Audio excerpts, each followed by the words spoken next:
Putting China's espionage efforts into perspective. The heads of MI5 and the FBI warned on Wednesday, the 6th of July, about China's commercial espionage thrust in the West, in a rare joint address at the British Intelligence Service's London headquarters. Speaking to an audience of officials and business executives in Thames House, MI5 Director General Ken Callum and FBI Director Chris Wray said the threat from Chinese spies is paramount in both countries and only continues to grow. Callum said MI5, the British Domestic Intelligence Service, had sharply expanded its China-focused operations. By volume, most of what is at risk from Chinese Communist Party aggression is not, so to speak, my stuff. It's yours, the world-leading expertise, technology, research and commercial advantage developed and held by people in this room, and others like you. General Ken Callum said. China is in a full espionage war with the West in order to be a global leader in the next generation of technologies, and espionage is a key part of leapfrogging ahead of the West, who have for long dominated new technologies. China has made a number of impressive achievements on the technology front. It is considered to have leapfrogged the US in areas such as artificial intelligence, AI, life sciences, 5G, and quantum computing. Whilst China is long known for creating cheap knockoffs and imitations, it is now seen as a major threat in the fourth industrial revolution of technologies. For the Chinese, they are returning to where they always were, at the cutting edge of technology, where for 4 millennia she was a global leader. After a hiatus of 180 years, today's China sees technology as essential for her future prospects. Civilization and tech. China's view towards technology and its importance is rooted in her history. For millennia, China was a great and powerful civilization that had technology, wealth, and prosperity. But then the Industrial Revolution took place and China stagnated and fell behind the West. The Europeans, with their superior technology and violence, descended upon China, beginning with the Opium War in 1839, and forced their way into China. This was the beginning of China's humiliation, which would last for 100 years. The century of humiliation ended with the defeat of the Japanese at the end of World War II. The rejuvenation of the Chinese nation, the slogan adopted by successive leaders, is by revitalizing the economy, which will be achieved by being at the forefront of new technologies and creating a strong military via civil-military cooperation. As far as the Chinese are concerned, they want to return to where they believe they always were. China's vision is by 2049, 100 years since the founding of the People's Republic of China, to take her position amongst the world's nations, having borne all burdens, overcome all obstacles, defeated all enemies, and built her power anew, so China's place is at last restored. During the Mao era, technology was transferred from the Soviet Union to China, from nuclear reactors to military jets and engines. But little progress was made by the Chinese Communist Party, CCP, to develop indigenous technologies, as Mao focused on consolidating China and her borders and firmly establishing the CCP as the sole political entity in the country. The disaster of the Great Leap Forward from 1958 to 1962 set the country back, and then the Sino-Soviet split, as well as Mao's cult personality, all obstructed the conditions needed to excel in technological development. Chinese science and technology were in a perilous state due to years of isolation from the global mainstream, the systematic disparagement of intellectuals under Mao, and the collapse of the formal education system during the Cultural Revolution. Open and reform. The opening up with the US and the passing of Mao led to the emergence of Deng Xiaoping and the beginning of China's economic rise. Realizing China's industrial base was in a poor state, Deng established special economic zones, SEZs, and focused on developing infrastructure such as ports, roads, railways and telecommunications in order to attract foreign companies. What China was offering the world's manufacturers was an endless supply of labor, cheaper than anywhere in the world. This offer was based on foreign firms transferring skills and technology to China's large labor force. Since 1979, many of the world's premier brands shifted manufacturing facilities to China to take advantage of the cheap, endless supply of labor. For many of the world's largest manufacturers, gaining access to China's 1 billion-plus population was too good an opportunity to miss. The CCP carefully managed this process, ensuring tech, skills, and foreign companies came to China, rather than their foreign ideas and values. What China did was build a system in which Chinese companies and innovation satisfy the vast internal market, while exporting around the world. Foreign companies would help make this leap but would not be given broad access to China's domestic market. China's internal market was for Chinese champions to grow and then become global players. The 2018 Business Climate Survey report from the American Chamber of Commerce in China said, an astounding 75% of members still feel increasingly unwelcome, reflecting the persistence of perceptions among foreign-invested companies that they are not treated equally with their domestic competitors. When talking about context, it is also necessary to recognize that some sectors, such as consumer products, feel the heavy hand of government much less than those connected with the government's most distorting industrial policies, like those listed in the Made in China 2025 initiative. Deng Xiaoping's open and reform was designed to attract technology, skills, and talent. This law of China's colossal market has seen companies, researchers, scholars, and universities from around the world transfer, or otherwise hand over their knowledge and experience, and to help China build her technological capabilities. China's state-owned enterprises, SOEs, flourished throughout the 1980s and helped form the foundation of China's economic miracle. Beijing in the 1990s dismantled the larger state-owned enterprises, breaking them into various competing companies under the guidance of state-backed shareholders. By 2017, the assets of these enterprises reached 72 trillion yuan, $10.4 trillion, up more than tenfold from 2003 and almost equivalent to China's total GDP for that year. Thanks to easy loans and unfettered access to government funding and assistance, these giants have been able to amass assets in areas where their private and foreign partners were either restricted or found it hard to compete. Since 2013, SOEs have received more than 60% of all new loans in China each year, peaking at 78% in 2016. China's domestic market developed largely behind barriers that protected national firms from outside competition, while also letting foreign technology into the country as part of Beijing's strategy to attract outside investment. Going global. In 1999, the CCP launched the Go Out policy in order to promote Chinese investments abroad. The CCP, with the China Council for the Promotion of International Trade, CCPIT, introduced several schemes to assist domestic companies in developing a global strategy to exploit opportunities in the expanding local and international markets. National champions such as the Alibaba Group, Baidu Incorporated, Tencent Holdings Limited, and Sino Corp have been the major beneficiaries of this policy. Three broad tactics have evolved ever since China's national champions brought global technology into the country as part of Beijing's strategy to attract outside investment.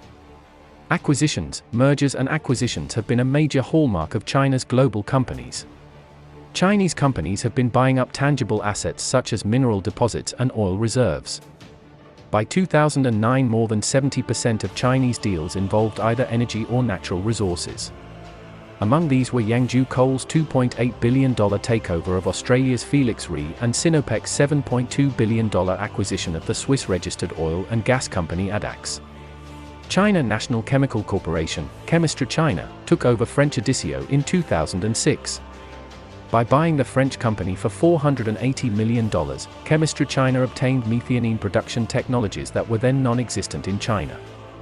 The Chinese also targeted companies that can deliver emerging and new technologies and possess offshore R&D facilities. Their value lies in their intellectual property, knowledge, and research and design processes. Patents and blueprints can be sent to China, where an engineer can easily interpret them. Cyber theft. China is state-sponsoring hacking that focuses on stealing intellectual property, and in 2021 it reached a record high. Cyber theft has ranged from theft of designs for advanced U.S. fighter planes and gas distribution networks to personal information from healthcare providers. The process has lasted years, with almost daily raids on Silicon Valley firms, military contractors, and other commercial targets. In 2020, Chinese hackers reportedly stole data from the credit rating firm Equifax. Data of over 145 million Americans was compromised. The huge cyber effort by China has seen a massive theft of intellectual property from companies around the world and is now referred to as the greatest transfer of wealth in history. Espionage. China and her Ministry of State Security has been implicated in scores of espionage activities in the US and around the world. Between 1996 and 2019, China faced 32% of the 206 US federal cases involving charges related to economic espionage. Over a more recent time frame, from 2016 to 2019, China accounted for half of all charges related to economic espionage, 18 of 36 cases. Researcher Nicholas Eftimiades estimated that Chinese economic espionage activities accounted for $320 billion in losses per year as of 2018, or 80% of the total cost of intellectual property theft to the US, estimated at $400 billion per year by the Director of National Intelligence. China's major scalp was Su Bin, who established an aerospace firm in Canada who successfully targeted US defense companies and managed to get hold of over 630,000 files containing information on the C-17, F-35, and F-22. China's J-20 and F-31 were manufactured by China's defense industry with this information. China's innovation and technology strategy is built on forced technology transfer, cyber theft, massive state-led capital investment, and global strategic acquisitions done by state-run corporations. When the world's largest companies come up against Chinese companies, they are in effect competing with a $12 trillion state who is pouring billions into robotics, biotechnology, and quantum computing, or snapping up strategic acquisitions such as deep-sea mining corporations and leading-edge aerospace composites companies. The CCP has also brought China's corporations and military together through the policy of civil-military fusion. Here, China's private sector and military technology development combine, spanning a wide range of emerging technologies from artificial intelligence to robotics. Made in China 2025. The state-driven Made in China 2025, MIC 2025, plan unveiled in 2015 and aims to move the country's industries up the value chain, replacing imports with local products and building global champions able to take on the Western technology giants in cutting-edge technologies. The strategic plan of China issued by Chinese Premier Li Keqiang and his cabinet in May 2015 aims to move China away from being the world's factory floor for cheap goods and low quality and to move to higher value products and services. Made in China 2025 is the natural evolution of China's strategy of being a technology giant, and self-sufficiency in the next generation of technologies is the direction China is now heading towards. The goals of Made in China 2025 include increasing the Chinese domestic content of core materials to 40% by 2020 and 70% by 2025. The plan focuses on high-tech fields including the pharmaceutical industry, automotive industry, aerospace industry, and semiconductors, IT and robotics, etc., which are presently the purview of foreign companies.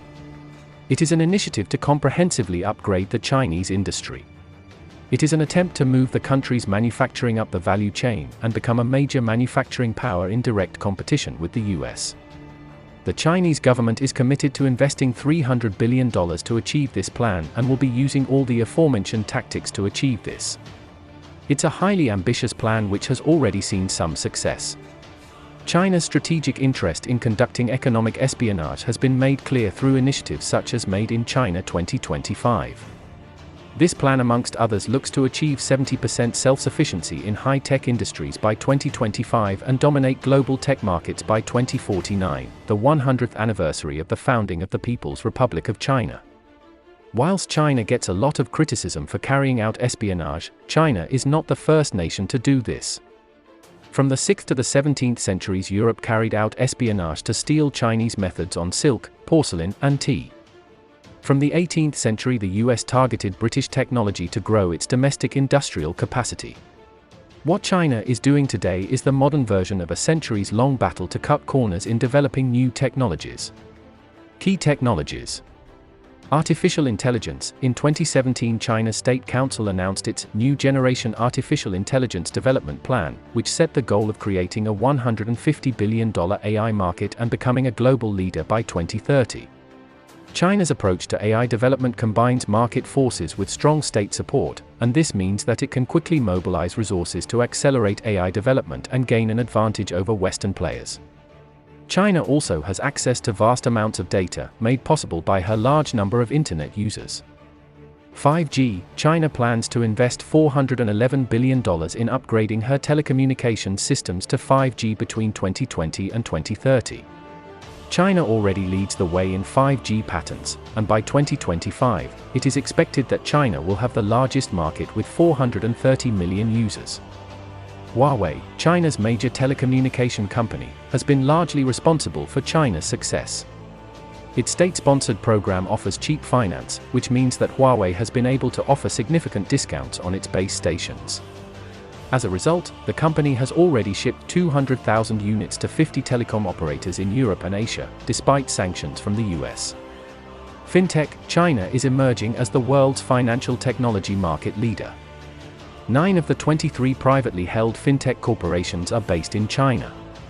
China's influence in the global financial system is growing. The Chinese central bank has already announced the launch of a state-owned cryptocurrency which will be issued to 7 different Chinese institutions, including tech companies Alibaba and Tencent. Facebook CEO Mark Zuckerberg has stated that US leadership in finance is being threatened by China. Energy, China is now the world leader in green technology. It holds 29% of the global total of renewable energy patents and has invested more in renewable energy than the US and EU combined. China's commitment to a transition to renewables is evident through her technology roadmap, which outlines her ambition to reach a 90% share for new energy vehicles by 2025. Semiconductors, China has included the establishment of an independent chip industry as essential for her Made in China 2025 plan. But China has faced major challenges in these areas compared to others, even though it's probably the most critical.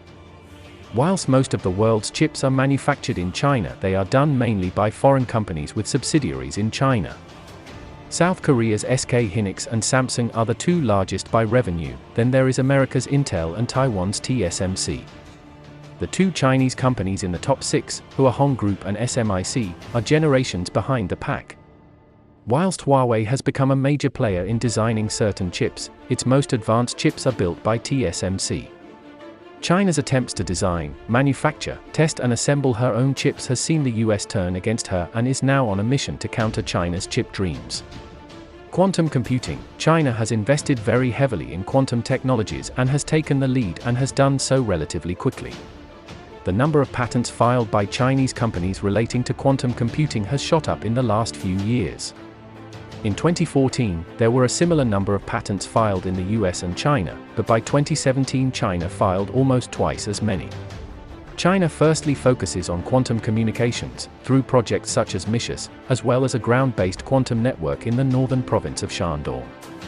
Currently China is focusing on building a multi-satellite quantum network and creating a quantum simulator to tackle scientific problems, while US big tech companies are focused on pushing up the qubit count and bringing down the error rate on quantum computers.